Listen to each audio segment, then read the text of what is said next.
All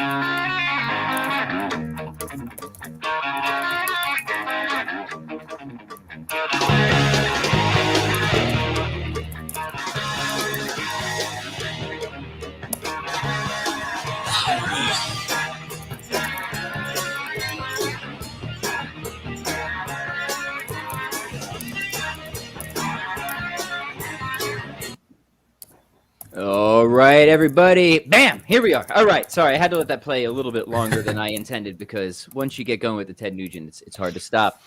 Welcome, everybody, to Freaky Friday here on the podcast. We're joined by Dr. Jim, as usual, and our good buddy, Eduardo. Eduardo, hey, what's up? He got pulled into this almost against his will. And, no, we've been talking about catching up for a while, and Eduardo, super smart guy, astrophysicist, knows 12, 13 languages, awesome bass player. So it's actually just 10, so...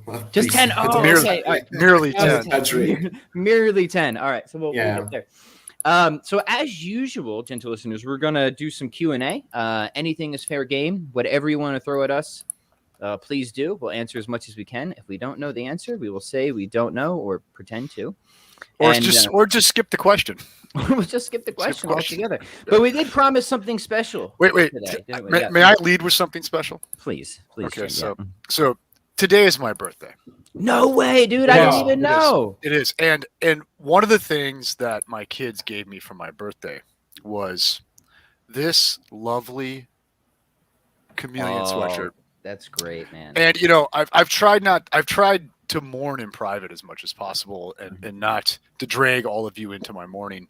But I like to think that this psychedelic chameleon sweatshirt is going to help me remember the good days with Bob. That's right. Mm-hmm. Not as awful or the days where he was just a rotten, savage, mean lizard, which was really almost every day we had him. But that will help. It's going to help heal. He put on his mean colors. So for people who don't know, first off, happy birthday, dude. That's awesome. Yeah, thank you. Happy birthday. Yeah. So Jim had a pet chameleon named Bob for a number of years. A couple years. And he had some jealousy issues, right? He showed his mean colors every now and then. Pretty much all the time. And he came to a pretty sudden end, and actually, my understanding is a pretty gruesome end. It was a bad week. Like for everybody, systems just fell apart. Right. Yeah, so, and Jim's been carrying this burden with him for a while. So that's really nice, Jim, to hear that you had that from your killing. Yeah, that's fantastic. Yeah, very good. Eduardo, what have you been up to, man? Maybe So I've been up to the first concert in a year more. So that's it. Last month we've been touring with the band, and then we've been organizing the last for a bunch more shows, and that's pretty exciting to be back on the road. And So, man, I'm gonna make sure we link your band in the show notes. Oh yeah, sure, no worries. So, in case people do not know, Eduardo is the bassist in the band Nanowar of Steel, and in fact, they are quite a big deal. And we're going to try and get him over here in the United States at some point. Do you guys have any plans to come tour in the U.S.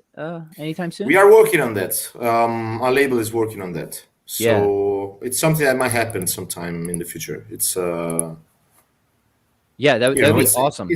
It's on the to-do list. It's not something plausible. It's gonna happen. I mean, we got a pretty big label now that's working out all of those things for us. So yeah. Right. Awesome. It's gonna happen. We will keep people updated. And of course, there's Summerfest here in Wisconsin, which would be the perfect venue. There's Tucker Carlson. This is going somewhere, by the way. Let me set the stage here. We're going to do our Q&A here, and I don't know, in a little bit, but we promised we wanted to just do something a little different and interesting, something of a reaction video. People have asked Jim and I to just comment on just various videos more and offer some reflections. So you're definitely going to get what you asked for, but probably not in the way that you asked for it. And let me give a little bit of background. We're going to be talking about an interview with Ted Nugent. I think we'll invite some good philosophical and moral reflections. Okay. And the reason this came up is Ted Nugent is on my iPhone, of course, because actually I saw Uncle Ted back in like 2000. He opened for Kiss, and the dude came out on stage on a gigantic buffalo. It was insane. It was insane. So I've always loved this music, right? So it's on my phone, and then my kids started loving it, especially the song "Great White Buffalo," which opened the stream. And then they're like, "Dad, can we see this on YouTube?" I'm like, "Sure, we'll go watch the Nuge." And then, of course, like interviews of him start popping up, right? So I clicked this one of him and Tucker Carlson, and I died laughing. The dude is like, you'll see. But at the same time I was watching this, I'm like, wow, this is like 5 minutes of content that would actually be really interesting to kind of just mull over and discuss and lead into like a philosophical Q&A, which we're going to do. So bear with us, gentle listeners. We're going to have some fun here. Eduardo, I don't think you've seen this, so you're coming in totally. I have no blind. idea. No. Yeah, no idea. Yeah, this is your fault, man. You're here. You're stuck now. Cool. Jim, did you watch this at all? I did. Okay, all right. So you know where we're headed. Yeah. I prepped, right? Any preliminary remarks? No. It's worth a view, though. I'll say that. All right. So, well, let me ask you this, Jim. Is it I know where I want to stop the first point, but if there's a place where either of you want to stop before, just like raise your hand and we'll do that. All right. Okay. And then gentle listeners, in the meantime, just put whatever questions you want for general Q&A. And I see a number have already come in, and we'll get to those here in a little bit. All right. First, somebody give me just a quick thumbs up. Can we hear the audio on this? For a brand new episode of Tucker Carlson Today, we spoke at great length to Ted Nugent, and it was an amazing conversation. Here's part of it.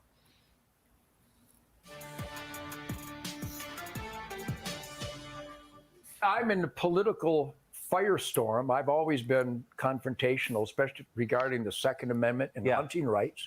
And I've never been uncomfortable when they attacked me. I go, so venison is, you don't recognize its value? What do you think deer are here for? If you don't eat them, what are they here for? On carrying a gun, I would be attacked for carrying a gun. I go, so by the way, venison and self-defense are perfect, and you're attacking me for carrying a gun and killing deer? What are you, nuts? And of course, they were all stoned. So I suppose the inclination would be uncomfortable when you're attacked, but I was so confident. You may have noticed this. I'm so confident that the weekend with my dad and brothers deer hunting was perfect. Yeah. Literally perfect. Yes. Balancing the herd, participating in God's miraculous creation as an asset to bring balance and thriving conditions, and training, aim small, miss small marksmanship. I'm a sheriff deputy for almost 40 years now. I train with Delta Force, Tucker. Get out of here. And so marksmanship and tactical capabilities to stop evil, could it be anything but perfect? Yeah. It's literally perfect. So my hunting and my guns are perfect. And the beatniks and the hippies would attack me for those things, because if you're comfortably numb, you think peace and love happened in spite of the Trail of Tears, in spite of the Bataan Death March. Here's a little battle cry I believe in. You Pearl Harbor me, I Nagasaki you. All right, I want to pause it there. Eduardo, you said Ted Nugent isn't so popular over in I never listened to him, so I don't know this guy. Basically, I don't know this guy. I just read the name sometimes. As I said, it's in political firestorm. I think it's most of the times, you see it popping up in these metal magazines. They say, "Oh, Ted Nugent said this, Ted Nugent did that," and that's why I heard. But he makes the headlines a lot. Okay, I wanted to pause where I did. For a reason that Jim and I have discussed before, right? Sometimes I see the comments. I remember Cat Scratch Fever. You definitely have to know some of Nugent's songs, like Stranglehold and Cat Scratch Fever. He's pretty famous. Well, let's get right into it, because this is something like, look, let me just be frank, right? I would probably rather that Nugent was one of our political overlords today than pretty much anybody else. But that doesn't mean that he doesn't say things that strike me as being not exceptionally well thought out. And the one thing that really struck me in this conversation, and this is sort of like a litmus test for me, and this might get me in a little bit of trouble with some people here in America, but that's okay. And the one thing that's sort of a litmus test for me is when people just throw out lines regarding the dropping of atomic bombs on other countries. Yes. Right? Like this was like some really great thing celebrate. So like I'm laughing with Nugent, like the hunching. This is great. This is good. But it's just like this. It's a litmus test for me because it makes me wonder, like, if you've ever questioned as an American. And Eduardo, you're not an American, so you might not have this perspective. But this is a very American thing, right? It's like, yeah, we nuked the crap out of dudes. Hurrah, let's go. And it's long struck me that, like, if that's your just initial attitude to something like that, there is a deep and thorough, unexamined indoctrination that is running through you. And that's not even saying yet. I do think that the atomic bombings were unjustified, but I'm not getting there yet. I'm just saying, like, if it's never even occurred to you to question that, to just wonder, was it the right thing? Was it a good call to nuke these two major areas full of all the population that they had? If it's never even occurred to you that just maybe that might have been problematic, do you see how that would be something of a litmus test for me, right? Something that's become like really important to me in the last year, 2 years, is just anyone commenting on like warfare in general who's never had like the balls to put the uniform on, right? Because of my father and now my son, right? Like I feel unable to really comment in a lot of ways on a lot of this stuff because I never put the uniform on, right? Mm-hmm. I never said I'm going to sign a contract and you could tell me to do things and I can't say no, right? Mm-hmm. You know what I mean? And so like there's that. I'm always a little skeptical of like, conservatives who have never put the uniform on. But Dan Crenshaw can say all he wants, in my view, right? Okay. Because the guy put the uniform on, went all the way, and damn near got killed. Do you see what I mean? But Ted Nugent, as far as I know, has never been in battle, right? I actually don't know. Yeah, you know what I mean? Okay, you know what I mean? But I would probably guess that's true. Yeah, and another thing that I found interesting about that clip is, and I think you hinted at this, he mentioned how he had trained with Delta Force, right? Mm-hmm. Like for some of his marksmanship. Well, that kind of shows like how privileged a guy this is, right? Like the average person who wants to get good at tactical handguns and stuff, right, doesn't have the money and influence and prestige to get lessons from Delta Force. Mm-hmm. You know what I mean? So it's like, it's kind of showed like he wants to be this everyman, but you are dealing with a very privileged person. Yeah, okay? yeah. Right? You know what I mean? Okay. Mm-hmm. Now, but that being said, and I agree with you on the moral sketchiness of dropping the atomic weapons, right? Mm-hmm. But I think this is his kernel point where I think he's like really, really correct. Okay, is I'm not an expert on geopolitics, but I just this last fall, like a year ago fall, I read a very interesting book on the history of nuclear deterrence, right? Mm-hmm. And it is very, very clear, like from the jump, the U.S., our policy vis-a-vis the Soviet bloc was, we are going to maintain first strike capability, right? Yeah. Like not just defense, like we are going to always have enough that we could, if we wanted to, like win one of these things, whatever would count for winning a nuclear war, right? Mm-hmm. And we would have first strike capability. And we cannot deny that probably kept World War III from happening, right? Because in terms of conventional weapons, they could have steamrolled Europe at almost any point, right? Yeah. Mm-hmm. It was simply American nuclear capability that kept it from happening. At least that's a plausible read on the history of it, right? And it's a common read, yeah. Uh-huh. It's a common read. Okay, and so supposing that's correct, and just to go with the supposition, right? It's very disingenuous for anyone to be like who's enjoying all of the prosperity that has come in the West because of the preventing World War III that time, right? Mm-hmm. To some like all the people who have grown up like since 1989, after we basically arms raced, right, the Soviet Union into the dust, right? Mm-hmm. And has lived these very comfortable lifestyles have afforded them to worry about things like, opposing Ted Nugent on environmental issues and stuff like that, right? That somehow like just to say that it like the mere possession of nuclear weapons or the mere ability to sort of Nagasaki your Pearl Harbor is not morally ambiguous because our whole entire very, very, very, very affluent lifestyle is predicated on that ability. Does that make sense? I'm not, as we've said in other podcasts recently, we might question whether the rationality of our entire lifestyle, right? Mm-hmm. we can't deny our whole lifestyle is predicated on American nuclear power. Yeah. So I wanna bring like Eduardo, right now today. Why have the Chinese not taken Taiwan? Because we can nuke the crap out of them, right? Yeah, I wanna get Eduardo here in real quick, but two things I wanna state. One is that my first thing I want to bring up is, have you ever even just questioned the moral legitimacy of that? If not, exactly. then something's gone wrong, right? Two, I'll just state my positions right now. And I say this as a patriot and a common good conservative, right? He used to be liberal. I don't think the dropping of the bombs was morally justified. I also don't think that the American Revolution was morally justified, right? Now, these things happened, right? They happened, and because they happened, it doesn't mean that you don't owe an allegiance to America and you don't have duties to your country or something like that. So you have to be able to draw those distinctions. And I'll say why in a minute, but I want to hear Eduardo's perspective, because he wasn't born in America, didn't grow up in America.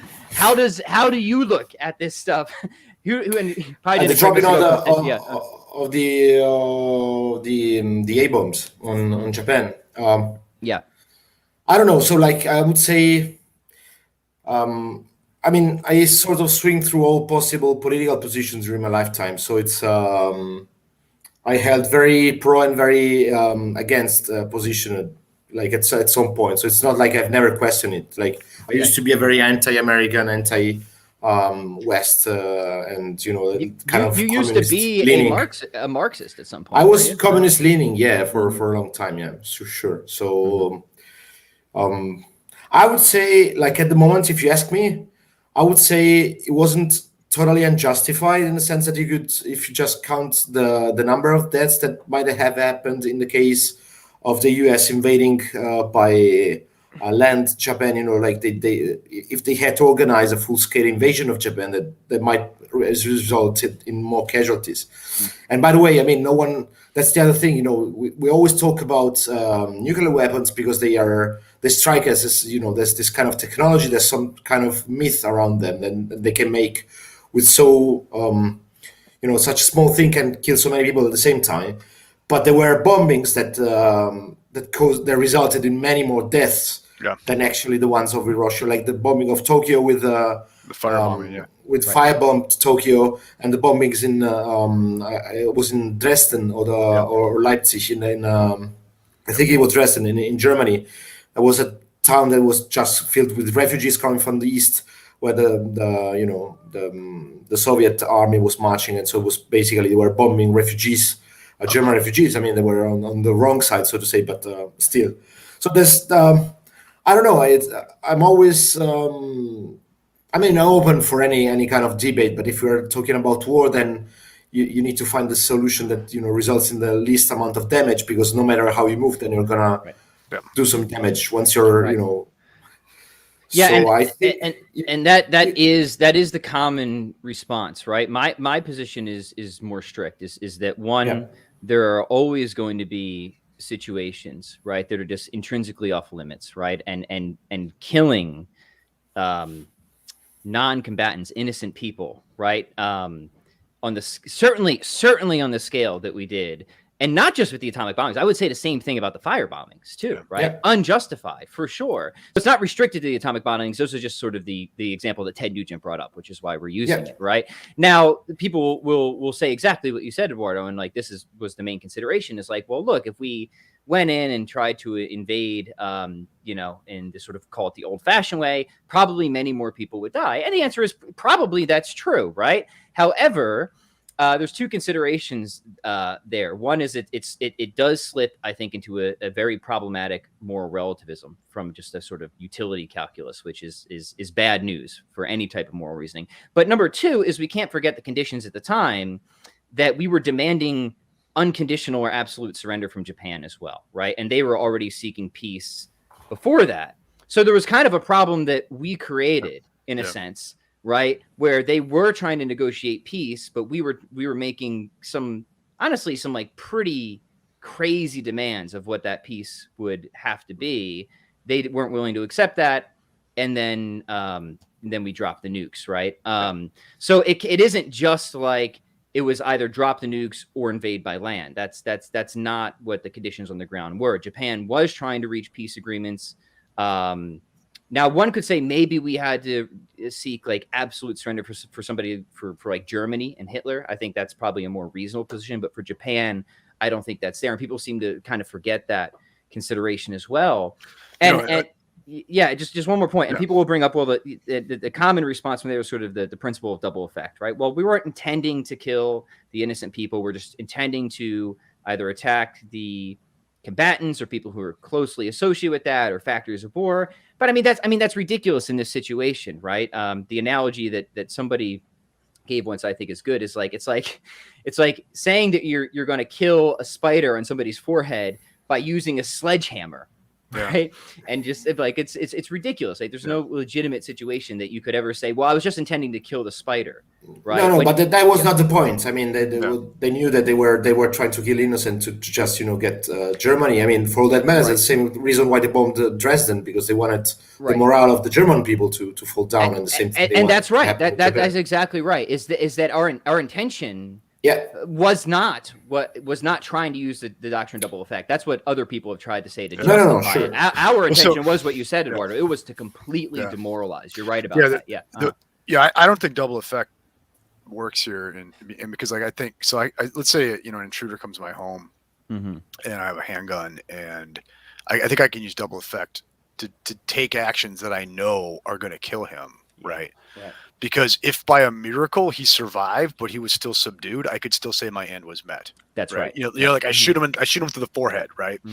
And he's immobilized, and by some miracle he survives, right? I would still say my end's been met. I wouldn't regret his surviving, right? Whereas if like what's going through my head is I want you dead because you should be dead, that I can't use double effect there, right? Okay, right. Whereas I can say I know you're going to be die. I know you're going to die, but I wish you wouldn't, right? Right. But that's okay.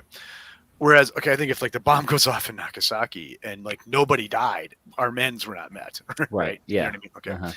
But I think one thing that has to be like borne in mind. I'm torn on this. I'm absolutely torn on this issue. That's part of why I brought it up. I'm torn in certain ways too. I would say my weak leaning. I should have said this. My weak leaning is it was not justified. It's my weak leaning. And sort of my big picture is just this is kind of a general theme with it. It's evidence that Western civilization took a deeply wrong turn at some point when it seemed inevitable that this had to be done.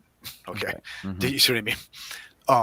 Anyway, and so and this is sentimental, but probably if they don't drop that bomb, I'm never born. Right.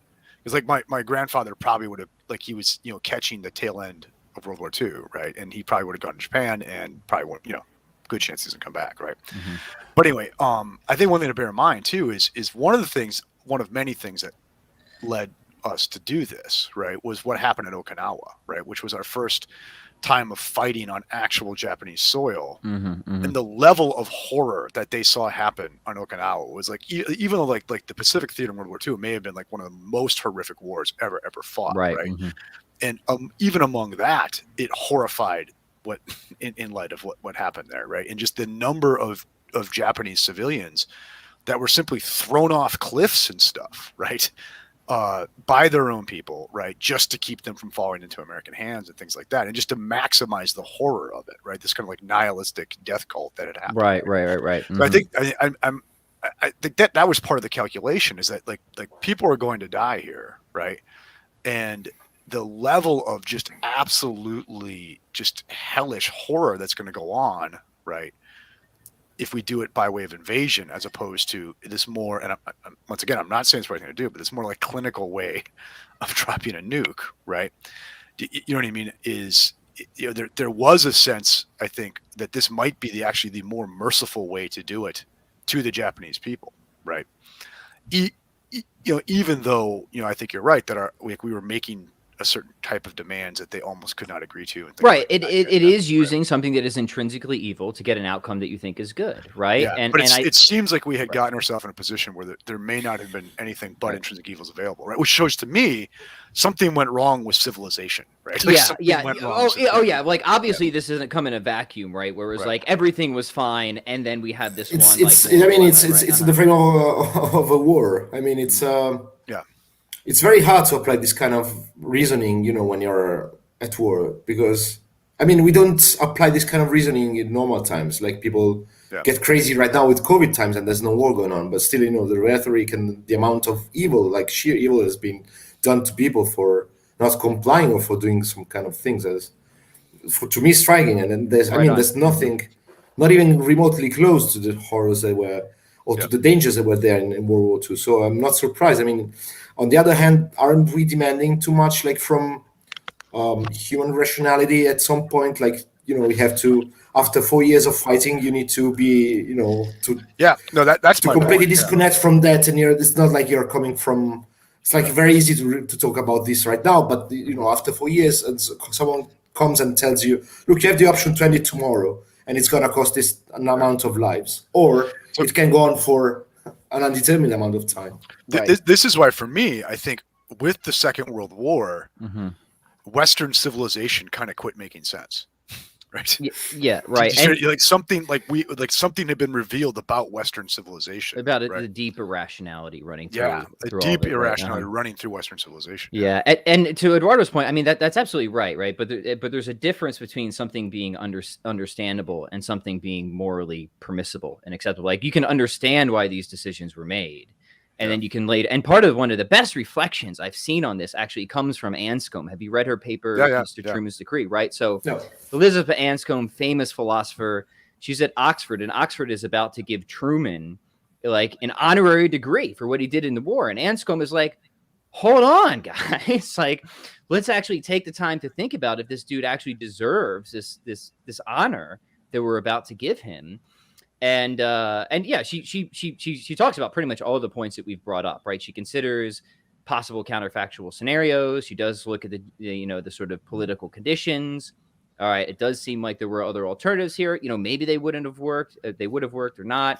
Then goes through the different accounts of moral reasoning. And at the end of the day, she comes down really hard against Oxford, right? She's like, you guys should not be honoring this man for what he did, even if you thought that we've benefited in many ways from the decision. This is not something that I think what she's saying more than anything else, Jim, actually would agree with. He says, like, we should not continue this irrationality, right? There was a deep irrationality that led up to this. Yeah. And we should not continue this irrationality. Right. Yeah. I'll link that paper for people who I don't want to spend too much time on this. Yeah. And we'll tend to questions here. But once again, I will say this is Elizabeth Anscombe is someone who did not have skin in that game. Right. And I just wonder if her kid was on one of those boats. Yeah. Right? And I get that. Right. So like Crenshaw put on the uniform, but I'm not willing to say that Crenshaw can say anything because he put on the uniform. No, what I mean though is like kind of a different issue, but I think I don't want to hear how glorious power is from a guy who never put the uniform on. Yeah, sure. Right. Because he's never had to face the real downside of the expression of power. Yeah, right? Yeah. That's whereas Dan Crenshaw has, right? Right. My old man did, right? Yeah, 100%. All right. Well, that was pretty much the only thing I wanted to pick out of the Nugent thing. Was there anything else that struck you guys? No, it's funny. The rest is pretty funny. It's funny. Yeah, if you guys just want a good laugh, just go through that. And that would be here's something though. Okay, he does at one point. He starts listing evil things, right? Mm-hmm. And it's like I think he says, he says like Venezuela, like Cuba, and then he says like the Democrats, right? Okay, and it's sort of like this is the sort of thing where, what did you mean there? Did you mean like I'm putting the American Democratic Party, in the same category as Che, right? Mm-hmm. Or do you mean like, hey, Democrats, who are you supporting, right? You know what I mean? And I guess like that's a really bad ambiguity, right? And that's the kind of ambiguity that really, really polarizes and like really, really feeds crazy people. And you can find it from both sides. You know what I mean? Mm-hmm. And that's the sort of thing where I wish we were more careful, right, with that sort of thing.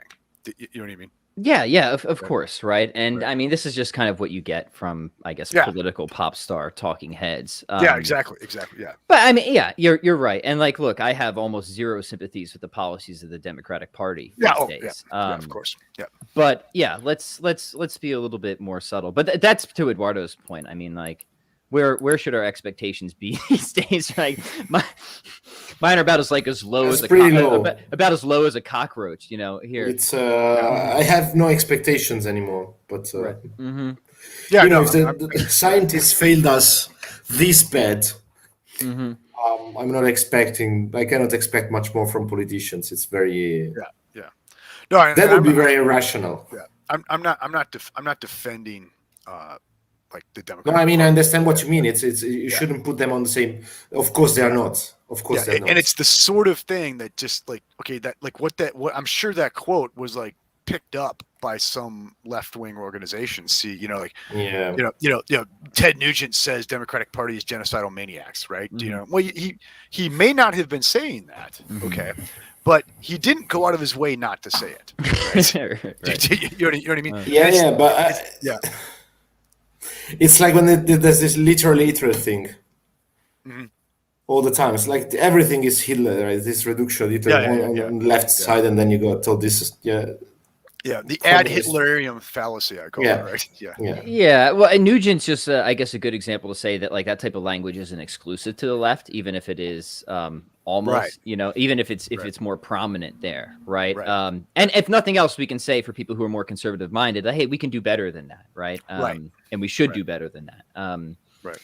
Good. All right. Should we take some questions? Eduardo, what have you been working on aside from the music stuff? You still doing machine learning? I'm doing machine learning. I'm working on satellite data, so I don't see much.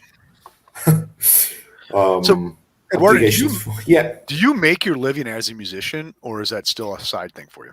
No, it's like it could be, but I'm not doing that.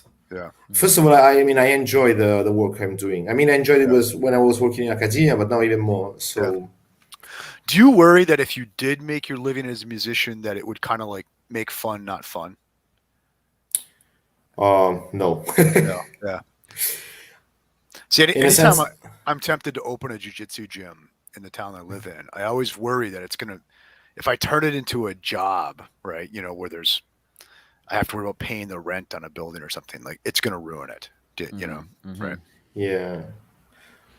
That I'm not sure. About music, I would do that full time. It's I'm not doing it full time, but it's almost full time because it's. And I think it depends on it depends on the aspect for sure, right? Yeah. So I can tell you that I had guitar instructors who said don't make this your career because it will make the thing you love not fun. But that was only because they weren't touring and making music. They had to teach brats like me.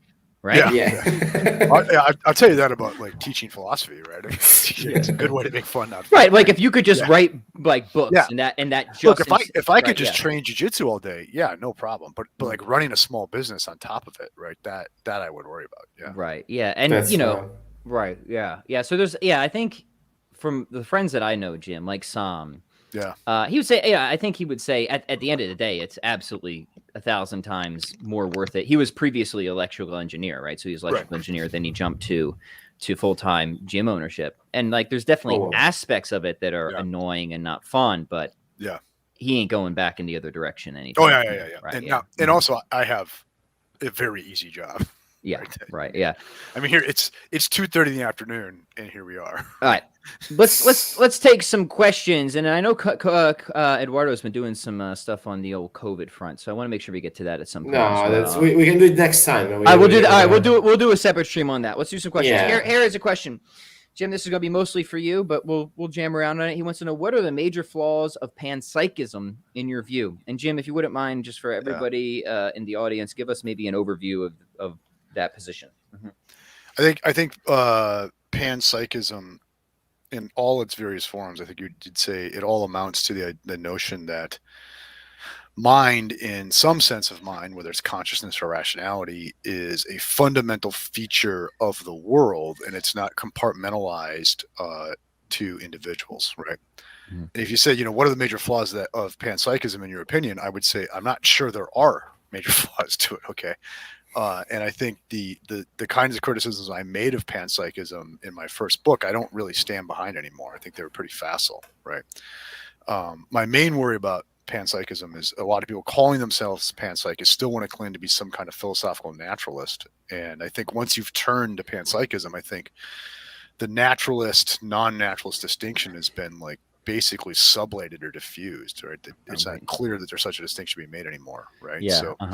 So I'm just starting to kind of like rethink panpsychism, and I'm starting to see, I think, a lot of classical philosophers really would fall under the general rubric of panpsychism. Yeah. So I'm not really prepared to criticize it at this point. Well, I think I know we've talked about this before. I just have a couple thoughts on it as well. Is if the thesis is just that you think somehow mind is fundamental, then I'm going to have little to disagree with on that, right?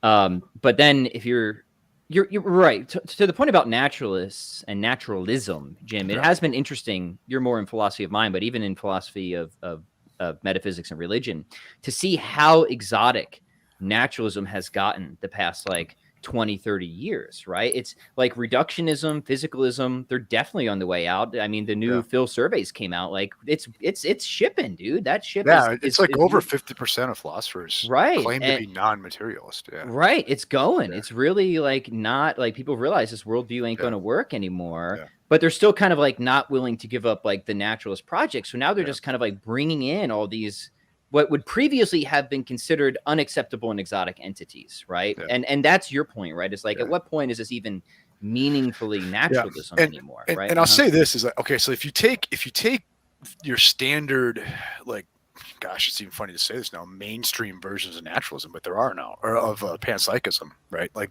Phil Goff's or P.F. Strawson's or something like that. Koch, those guys, Yeah, they're still built on the basic post-Galilean Cartesian view of mind as qualitative subjectivity. Okay.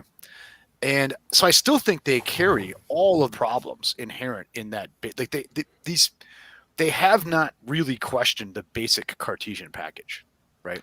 They're just all of these views, whether they're dualistic or they're physicalist, they're panpsychist, they're just Taco Belling, right? The basic dualist Cartesian package that was the solution to the problem that came with the Galilean physics in the 17th century. Okay. And in as much as that basic thing goes unquestioned, philosophy of mind is as an absolute smile on a dog dead end in my view, right? Okay. And so that's why my view is these thinkers like Husserl, right? Like Heidegger, like Wittgenstein, that are laboring to run it back and try to see how we could think this through without falling into that trap. I think those are the interesting views. Okay. So I do think your mainstream versions of panpsychism are going to end up being silly, where electrons have something like subjective states, right? Because they're still thinking of mind as individuated subjectivity. It's just there's more minds like that now, right? Right. Yeah. Right. Yeah. Eduardo, any thoughts? I'm trying to elaborate, but I don't have anything to add. I'm not aware of these views, so I refrain from. If you start talking physics, I'll let you run too, Eduardo. Right? Oh, no worries. I don't think it's coming. Yeah, the way I would say, Jim, I'll just agree with you. With some of the mainstream accounts, or even particular accounts, it's going to be you have to specify it before I can really critique it, right? Because panpsychism is now an umbrella term, right? There's a lot of different theories of panpsychism.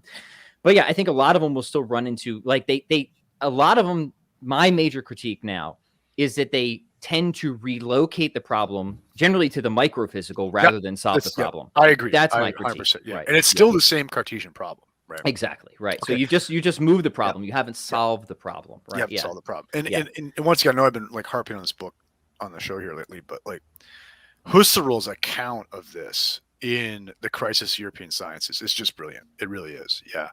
And so in general, I would say I'm some kind of panpsychist, but I actually think every smart person to the 17th century was, right? Yeah. Okay. In this really broad sense of panpsychism. I'm going to eventually detail this, right? But I agree with you, on the modern version, like what you have in the mainstream versions today of panpsychism, they're just taking the basic Cartesian package and they're transferring it to the electron. Right. Right. Yeah. Good. Do you have a favorite book from a panpsychist that you would commend to the audience there, Jim? I know Eduardo read Phaser's book not recently, and Phaser does take some swipes at panpsychism in that book. But I think Philip Goff's book Galileo's Error is brilliant. Like I think like one, he's seen what something went wrong here in the 17th century and how we dealt with the new physics, right? Mm-hmm. He's running. I think he's almost historically aware, almost, right? Mm-hmm. Okay, and I think it's an excellent introduction to philosophy of mind overall, right? And I think it's a very, very good treatment of panpsychism. I think what he does with information distribution research in neuroscience is just brilliant and fascinating. Okay, so I highly recommend that book. I think it's a great book, right? Nice. At the end of the day, I think it is still a piece of modern philosophy of mind and carries all the liabilities of that. Mm-hmm. There's also a paper by a guy named Rupert Sheldrake that was published in Consciousness Studies called "Is the Sun Conscious?" Right? Oh yes, yeah, Star-Lord. It's Sheldrake's paper is very, very interesting, and it's a very, very good, concise, clear presentation of the general case for panpsychism. Yeah, interesting. All right, let's keep moving along there. This one's for you, Jim. This is a follow-up from last time. Octa says, when you're critiquing Socratic logic, which is the logic textbook by Peter Kreeft, a few weeks back, you mentioned it had some technical problems as well as typos. Could you enumerate on some of those? Yeah, Actus. Gosh, I have to go back and look it up in there. So let me be a responsible adult, and I'll do that. But I'd have to get it out and look it up. So. I'm trying to see. Usually, I have the book in view somewhere, but we won't do that now. Speaking of, I do remember too, the problems that people were claiming in there. Like this was way down the line, like internecine struggle among Aristotelian logicians over how to interpret something. You know what I mean? So. I think probably at the level of the semi-popular use of the book, these are things that are probably nearly immaterial, right? But I'll go back and revisit that. Yeah, and I expect that everybody's at least taken one discrete math course since our last conversation.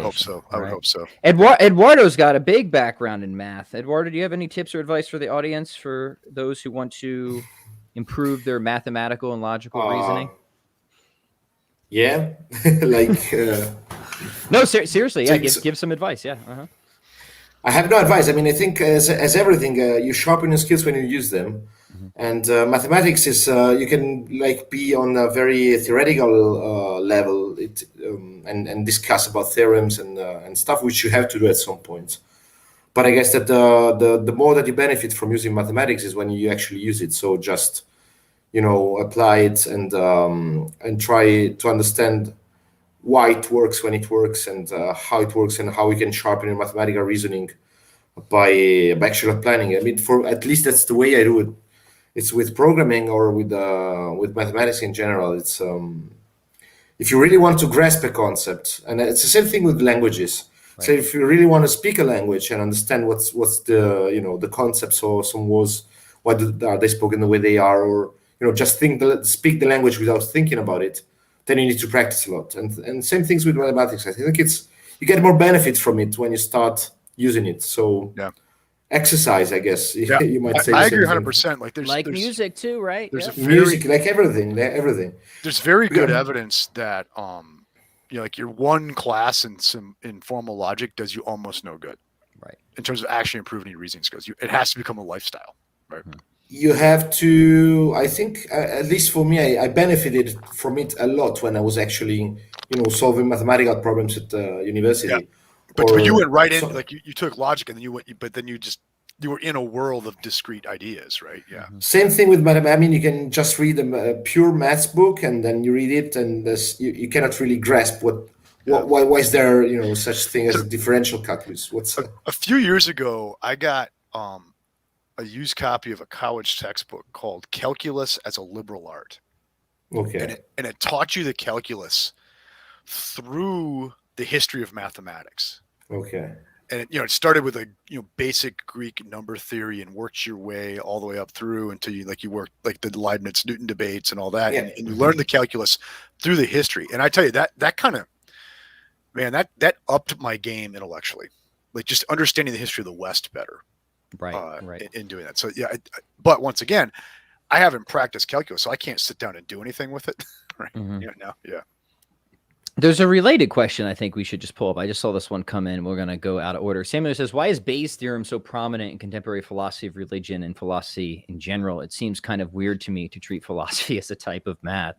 Yeah, this is a good question. Jim and I have talked about these Bayesian tennis matches, and I actually got a conversation with somebody the other day, and I tend to be skeptical, as I think you are, Jim, of some of these probability assignments, right? That we see in these sorts of debates.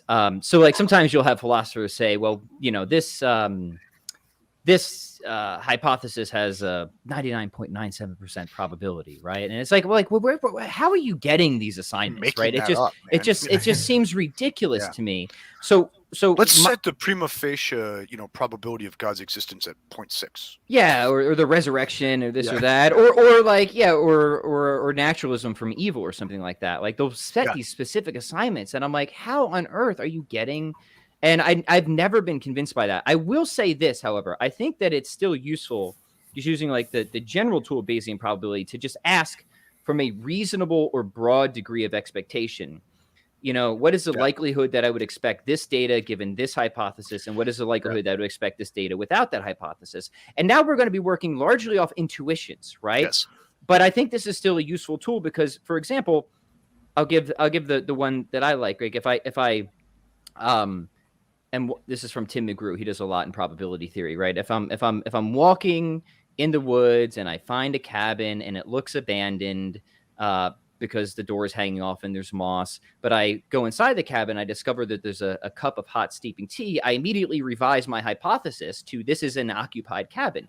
Right. Why? Well, because I just know, right? Like by like the light of reason that I'm far more likely to discover a cup of hot steeping tea on the hypothesis this cabin is occupied rather than the hypothesis this cabin is abandoned. Now, I don't know like what the probability is. I have no idea. Like what is the probability that we'll find a cup of tea in any cabin? I have no idea, right? Yeah. I have no idea. Maybe we could use a frequentist approach and try and figure that out, but I generally don't know. But here we go, though. Here we go, right? Is it occupied or is it you're just not the first person there that day, right? And so now we're like into, what's his name? The guy that I had the argument with in my last paper. Paul Draper. Draper. Like, it's not, it's like it's about what's the best available explanation, not like the intrinsically most probable, right? Right. And so now we got all sorts of things we're going to have to like intuitively set probabilities to, right? You know what I mean? Right, and that's why I think it just gets out of hand and we're not talking about reality anymore. Yeah. And I definitely want to bring Eduardo in this because this is a general math question. But what I want to say is there's nothing wrong generally with working off intuitions here, right? Because I think intuitions are valid. I mean, we use them morally and epistemically all the time, but they can be defeated. So what you need to do in a case like that, for me not to claim that T is evidence in favor of this hypothesis, is you have to give me some reason for that would defeat that intuition, and maybe there is one. But otherwise, I still think that's a valid move to make. Yeah, Eduardo, come on in here. There's just so much to say, but I would say that like Bayes' theorem, just to jump on that, it's the nice thing about it is that when you're quoting some kind of probability or likelihood of something to be true, of some statement, or degree of how would you say it? It's like small degree of belief in some kind of statement. Yeah. Is that you're actually factoring out what your hypothesis is. So what are your priors? What's there's some priors, so there's something that you know about the world beforehand, right? And this is sort of shaping. It's already influencing what's the likelihood of some other statement, because there's no such thing as a statement out of the blue. I mean, usually. Right. That's right. So you always need to work out maybe you have some hypothesis, or you have some, like in mathematical distribution, we say, okay, I'm assuming that my variable is a Gaussian distribution, for example, or I know this and this properties because it's just an observation. And so, but in general, the good thing, I mean, the powerful thing about Bayes' theorem is that it's making so clear, establishing a clear relationship between the outcome and your prior hypothesis, which is very true because people tend to forget about this. Like people quote numbers without the context, and so every statistics, every number has to be put in context. Of course, what's the so what are your hypotheses first of all, and what's happening somewhere else? So I would say this is the reason why, and that's a very good. Like to answer the second part of the questions, like it's weird to me to treat philosophy as a type of math. I wouldn't say that you would treat philosophy as a type of math, but you're using mathematics as a language, like we would use logic, to make your statements in a very definite way. It's very clear. So this is, if I'm writing an equation, and this is, I can write term to terms what it leads to, and I can see what's the evolution. So I can go from A to B in a very clear way. I'm not saying that you have to do this all the time. There's many times you cannot do this, and you just need to proceed by reasoning. But in general, like in sciences and philosophy, or I don't know, social sciences as well, you can like say, okay, if I make this assumption and then I have this assumption, and I think that this, this function has some kind of behavior, then I can sort of extrapolate and see what this leads to in a very clear way. And it's there's no, you can play around with words much less than you would do in a normal discourse. If you have some argument, you can say, look, this leads to kind of this prediction, or if I'm going along this path, then that this kind of thing must happen to these variables, or I should observe this kind of phenomenon, whatever that is. Again, this is not to say that you should use mathematics in every context, because you can be very badly misled. And we've seen this recently, haven't we? Right? I don't know what you're talking about, but because people see fancy math, they're like, "Oh, this must be legitimate," right? Yeah. And on the issue of Bayes' theorem in philosophy, and as Pat knows, man, I as just a sort of a part of the game. I love that you know that it's a game that you love to play. I love it. Yeah, it's like my weak spot. I'm doing it again. I know I'm doing it now. Right. I wish I wasn't doing it. Right. But here I am doing it, like writing papers on it. Right. Yeah. Okay. And even though I know it's the wrong thing to do. Right. But the thing is debate always becomes like we always end up just arguing over what we set as being in the relevant background. Okay. So I think what it ends up showing is the debate isn't the first order issue. It's this higher order thing always. It's always what's in the background. Like, what is the given background? That's where the real philosophical debate is, right? And if only we had that set, we could math our way through it. But here's the problem. Like, here's like the recalcitrance of being, right? Like, human life is complicated. And there's always this like unargued for background that we have to like presume, and when we can't, that's where philosophy breaks out, right? And maybe it might end up being irresolvable, right? But that's where we need to be, is in the background, not like inevitably the real issue is going to be there, right? Right. Yeah. And that's, Eduardo mentioned experience, right? Is like, if we're going to have reasonable degrees of expectation, we need experience, right? Yeah. But that's just to go a little bit further on this. I remember the paper you sent me on the Castro consensus was completely based on Bayesian reasoning. Like when we have a consensus in a scientific community, and we say that scientific consensus is healthy, we are assuming that it's healthy, and it's highly unlikely for so many experts to be wrong at the same time, under the assumption that there's no political pressure. And this is a very strong assumption that you cannot really say that all the time. So you need to discriminate the kind of scientific consensus depending on the hypothesis. And it's a very simplistic toy model of the world, but it's sort of explaining in a very clear way. And it's not just by putting words after another. You can clearly see in mathematics. That's like, if you have these assumptions and then you work them out coherently, you end up with this conclusion. And so if the assumption is there is no independence of, there is some political pressure, then I cannot conclude that the consensus I reached in science is some kind of is a good proxy to the actual truth of the issue, right? And it's unrelated to the external political pressure. And there, I remember that paper. You see it clearly. It's a very good application of that. It is, yeah, it is. We should do a talk. Eduardo, when we do our next one, we'll maybe we can bring that paper in and discuss it. Yep. All right, let's keep moving along here. Good questions. Thought I was going to be calming the brain down here on Friday, but all right, let's I saw one I wanted to highlight here real quick. It was on everyone's favorite nominalism. You mentioned nominalism facing a regress problem during yesterday's stream. Oh, did I? Don't hold me accountable for what I say on a prior stream, please. Could you elaborate more on that?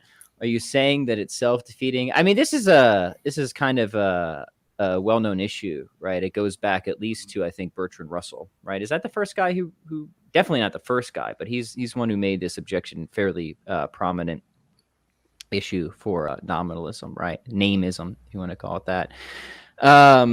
But yeah, I mean, the way we can think about it, let's go back to Hume, right, to see what the sort of general commitment here is. And Hume's going to say, you know, he's arguing against universals or general ideas on some interpretations of Hume, always with the important asterisk there. And Hume's going to say, you know, try to conceive a triangle in general, right? That's what Hume's going to say. He's going to say, which is neither isosceles nor scalene, which doesn't have length or any of that. And Hume will say, you'll soon perceive the absurdity of all the notions of abstraction and general ideas. Yeah. That's Hume's argument, right? And yeah, I think let's just, if we take it step by step, I think it's a mistake on multiple levels Hume's making here. One, he fails to distinguish between understanding or conceiving and perceiving or imaging, right? So of course we can't picture or image a triangle without engaging a sense faculty. And then we have the picture is always bound, right? It's always isosceles or scalene. But that's not what understanding is. That's not what conceiving is. And Hume's sort of overlooking the difference between intellect and sense, right? And they're very distinct. Because we can obviously conceive of triangularity by understanding, not picturing what is common to all particular triangles, be they isosceles or scalene. And like, of course we can, right? We do it all the time. So that's the first mistake of Hume, I would say. I'm sure Jim has other things to say, but I'll make one or two more points. Next is, like, if we're going to deny our understanding of universals and by like general ideas like triangularity, right? Yeah, I do think it's self-defeating, because then we can have every right to ask, why do we call such particulars, right? This triangle or that triangle by a common name or a general idea, just triangle. And I mean, what other reason could somebody say, aside from the fact that they share characteristics in common, like triangularity, triadularity, etc., right? So as soon as we admit to understanding those characteristics, nominalism is defeated, right? And if they want to just bite the bullet and say that we don't have an understanding of these characteristics, and there's no basis for calling particular things triangles in the first place, but that's what Hume needed to get his argument off in the first place. So he's not even going to get his argument started. So that's how I would start to respond to Hume's issue. As far as the regress problem, yeah, even if you say, well, we just call them by a common name because they resemble each other. Well, the general idea of resemblance is itself a universal, right? So we just kick the problem up, and then you'll just kind of have this vicious regress problem if you keep trying to do that. So yeah, I don't think nominalism is sustainable. I think it can be answered in various ways, and if you try and ride it out, it ultimately ends up sort of shooting itself in the foot. So I'll pause there. You guys have No, I mean, I agree. Though I've recently quit using the term universals, okay, for reasons that Hegel brings up. Like, he thinks that kind of talk makes the universal a particular, right? Because as soon as I say universals, we start to think of concepts as like individuated entities, right? And then you get all these puzzles the nominalist brings up about, you know, how does universal relate to the particular, because it's a thing outside of it. You know what I mean? And so it's like, and, you know, the way Hegel will put it is, you know, like for him, the realism nominalism considered worry is whether or not reality has an actual logical structure that we discover, or is it all just our projection onto it, right?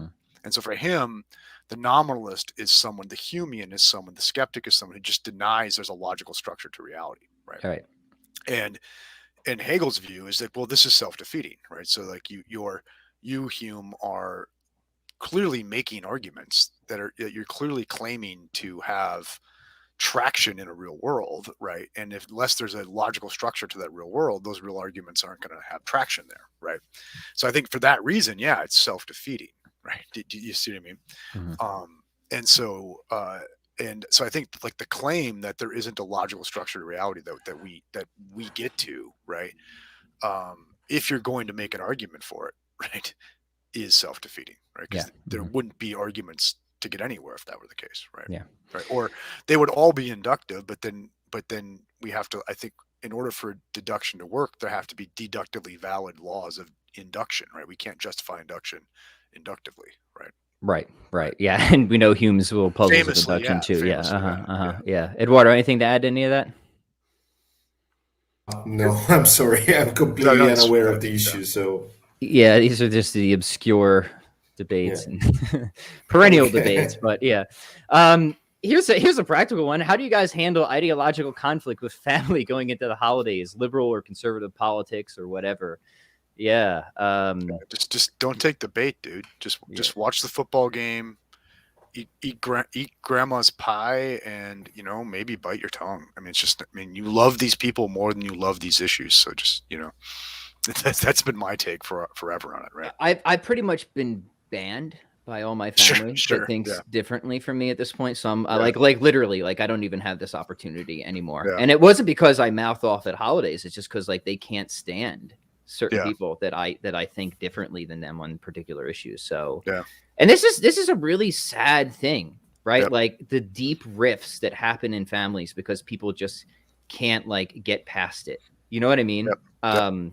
It's a sad. So I really don't have this issue anymore because like aspects of the family just don't come together anymore because they can't. Yeah. But I think if you find yourself in a situation where like your uncle's going off about politics again, and you don't agree, it's always the uncle. Just maybe just let him have it. Just let him have it. Like, how important is it for you to like be right in that situation? I mean, maybe it's just more important that your mom gets to have Christmas without anybody fighting, right? Are you that much of a peacemaker at your holiday gatherings? No, we don't talk. I mean, I don't know. We don't talk politics. When we do, we tend to talk about issues we all agree on. And so I think like the last political fight we had were maybe 15 years ago. So we dropped it. That's really good. But it's big. I mean, I would say most of the family is on the same political side. I'm not on their side, but I don't care. So whatever. I don't really care. It's fun. There's a few things we all agree on. It's like this COVID craziness, and then I got pretty much everyone on my side. It wasn't that hard, but they were really leaning against. But yeah. Excellent. What about you, Jim? Is this how like politically divided is your family? Because mine is I'm kind of I'm definitely in a minority position in like the broad sweep of my family. But what about you? Yeah, I mean, I think we, like Jen and I would be political outliers, not deep outliers in our families. Like our families, I suspect we don't all vote the same way, but we're all kind of basically living like fairly traditional lifestyles, right? So you don't have really, really big ticket disagreements. You know what I mean? And like my dad, was he was a blue collar Vietnam vet Democrat, right? You know what I mean? And so, that's very different from like woke, right? You know what I mean? It's like my side of the family is like very typical, like Wisconsin Rust Belt people, right? Okay. And yeah, like blue dog Democrats. Yeah, right? exactly. You know what I mean? So that's like, I don't know. I'm like one issue from being that, really. Okay. You know what I mean? But and so like there's not just there's disagreement, but there's not like massive like worldview kind of disagreement. Yeah, and I mean that really is like most of my mom's side of the family, or like those old school like kind of also like Reagan Democrats they call them sometimes. And like that's it was nice, right? Because like you have disagreements here or there, or they would have disagreements with each other, but it's not over like huge paradigm shifts like it is today. You know what I mean? Right. Exactly. And my wife's family too. It's like we occupy the same universe, right? And there have been issues over the years like homeschooling and stuff like that had to be smoothed out, right? But we just basically said it's just not worth hating each other over, right? Right. Yeah. So just watch the football game, eat grandma's pie. Eat grandma's pie. You're giving this to grandma. Right? Jacob just picked up your book, Jim, Mind, Matter, and Nature. Cool, man. Thanks, Jake. You made me $1. But keep Catholic University Press open, right? That's important. So thank you for the purchase, and thank you for like supporting the book, right? Is there anything in that book, because obviously it was written like what, 10 years ago now, something like that? Yeah, I mean, it was published in 2013. So I'm writing that 2011.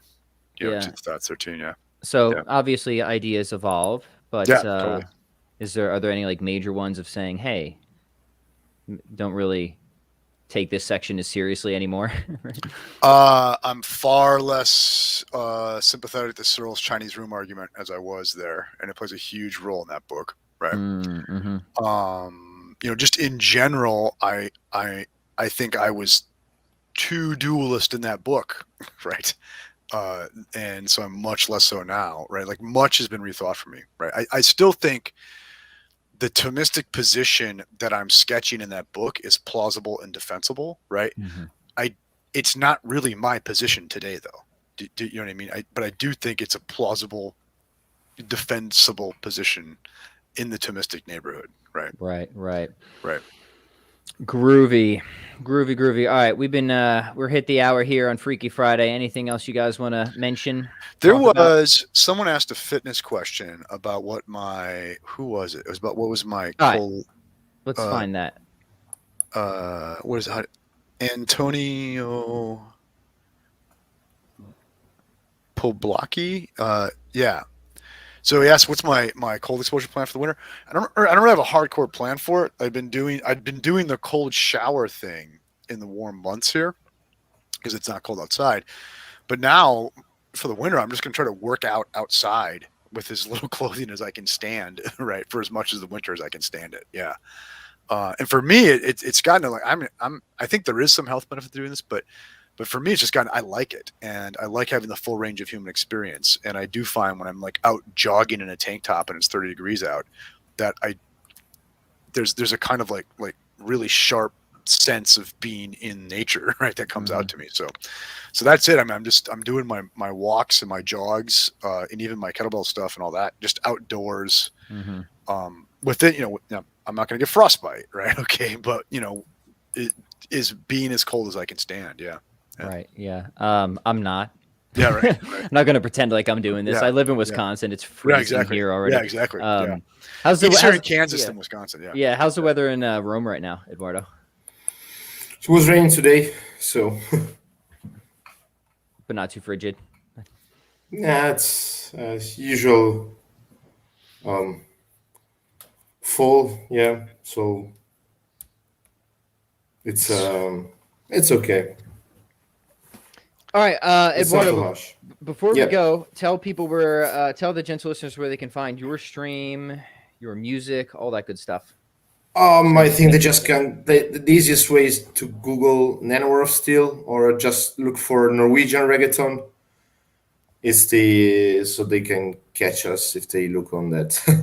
they look for this song, so it's our biggest hit, and right. I think it's the easiest way. I'll be sure to link it in the show notes afterwards. No worries. Yeah. All right. Somebody asked. They're desperate for an answer on this. We'll see if we can help you out. Could you please comment on my question on presuppositional apologetics? Where is that? Could you comment on the primacy of metaphysics and epistemology in light of presuppositionalists like Von Til who have criticized natural theology? Yeah. What do you think about that, Jim? I don't know anything about that. Yeah, you'd have to sort of specify that for me. Is the idea that we can't do metaphysics before we get our epistemology straight, or vice versa? I'll tell you what, Julio, if you want to write me an email, pathfinderchroniclestrength.com, and add some meat to that question, I can make sure we add it to our next Friday live stream for you. Yeah, I will say this has nothing to do with it, but just one of the first things I published was a co-written. It was 2 co-written pieces that were an exchange with Van Til on intelligent design.